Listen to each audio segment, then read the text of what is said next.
اعوذ باللہ من الشیطان الرجیم بسم اللہ الرحمن الرحیم نحمدہ ونصلی علی رسولہ الکریم۔ انتہائی قابل احترام سامعین و حاضرین، مجھ سے اچھے لوگوں، السلام علیکم ورحمۃ اللہ وبرکاتہ۔ دروشی پڑھ لیں۔ اللہم صلی علی محمد۔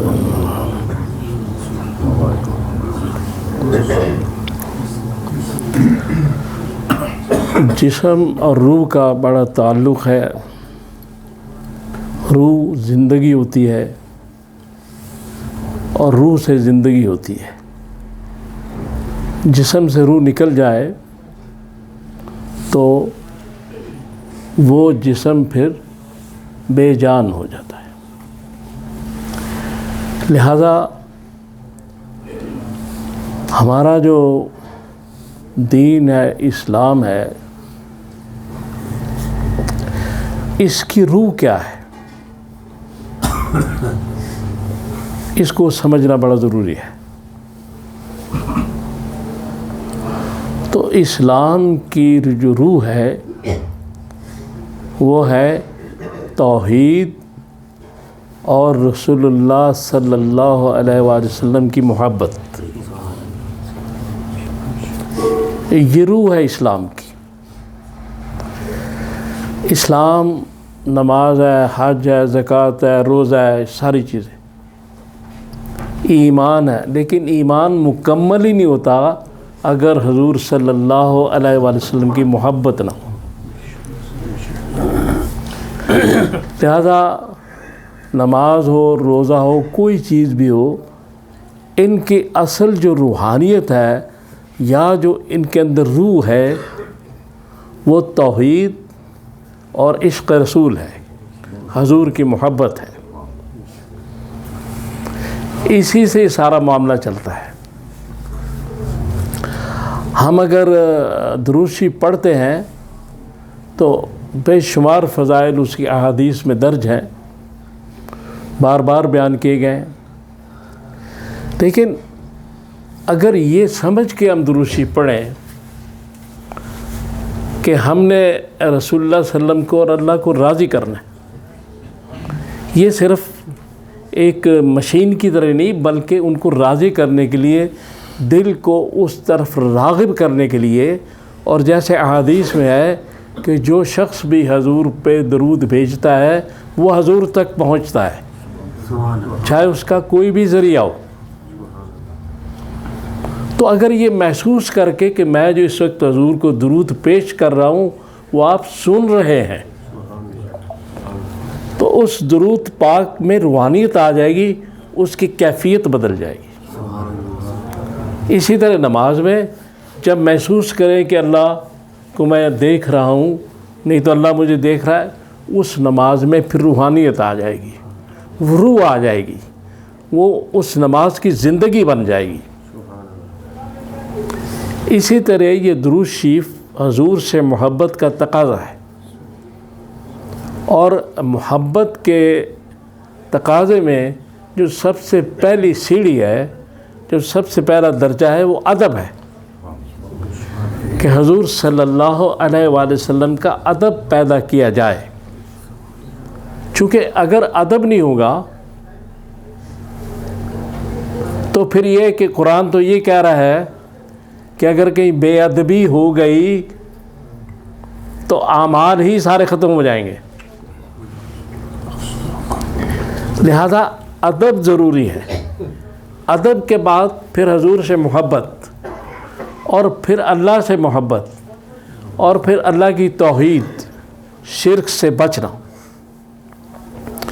اب جب رسول اللہ صلی اللہ علیہ وسلم سے محبت ہوگی تو پھر احکام ماننے پڑیں گے، بات ماننی پڑے گی۔ جس سے محبت ہو، اگر وہ دعویٰ سچا ہے تو آدمی اس کے لیے جان بھی دے دیتا ہے۔ اور یہی رسول فرمایا کہ تمہاری ہر شے سے جب تک زیادہ میں محبوب نہ ہو جاؤں تمہارا ایمان مکمل نہیں ہوتا۔ لہذا محبت ہوگی تو اس کا تقاضا یہ ہے کہ رسول اللہ صلی اللہ علیہ وسلم کی بات کو مانا جائے، اور اس بات کو اس طرح مانا جائے کہ جبین پر شکن بھی نہ آئے اور بات مانی جائے. جب درود شریف پڑھا جائے محبت کے ساتھ، عقیدت کے ساتھ، جب نماز اس طرح پڑھی جائے کہ اللہ تعالیٰ مجھ سے راضی ہو. جب درود شریف اس لیے پڑھا جائے کہ رسول مجھ سے راضی ہو. تو راضی کرنے کے لیے جب یہ کام کیے جائیں گے تو ان تمام چیزوں کے اندر روحانیت پیدا ہو جائے گی، زندگی آ جائے گی ان کے اندر، ان چیزوں کے اندر. اور جوں ان کے احکامات مانے جائیں گے یعنی گناہوں سے بچا جائے گا.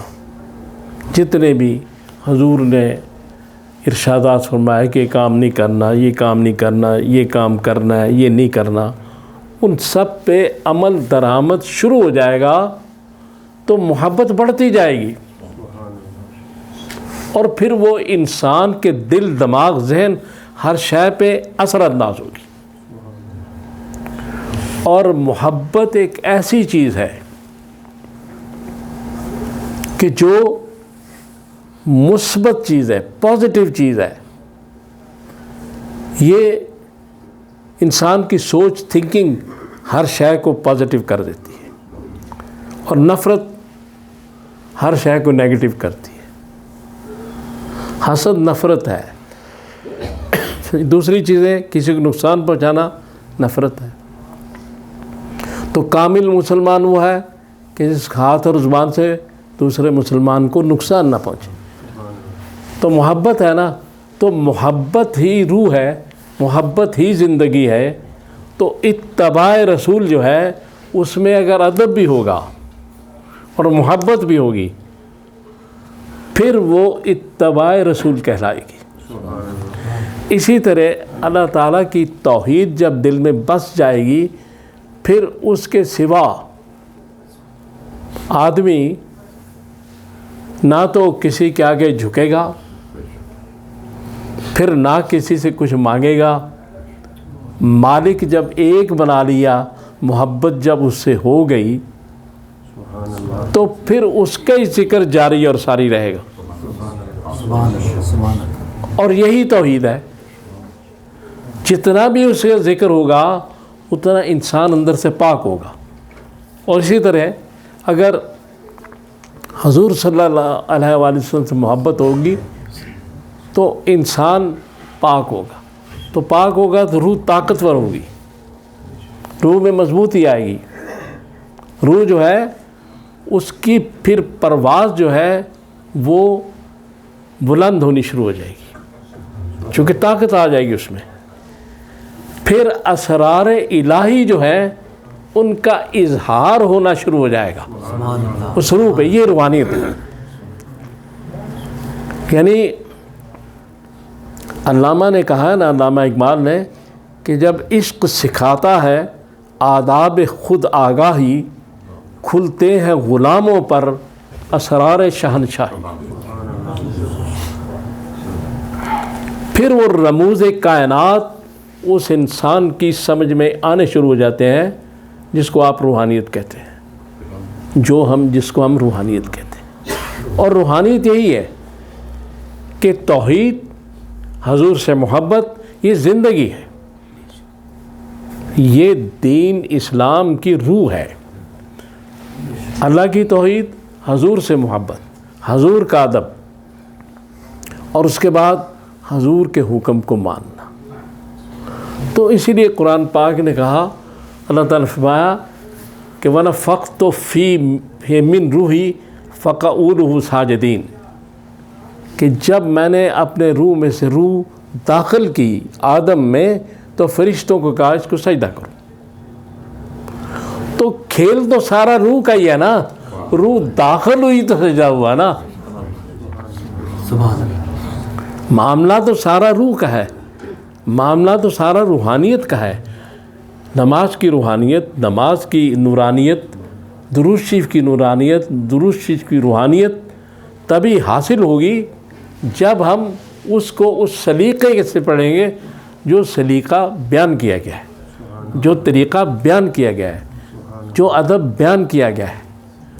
پھر جا کے معاملات اپنے اس مقام پہ پہنچیں گے اور پھر روح جو ہے، جب روح ٹھیک ہو جاتی ہے، جب روح تندرست ہو جاتی ہے، جب روح قابل پرواز ہو جاتی ہے، تو پھر انسان جو ہے وہ بدلنا شروع ہو جاتا ہے، اور پھر وہ اتنا بدل جاتا ہے کہ بے شمار لوگوں میں وہ اکیلا نظر آتا ہے۔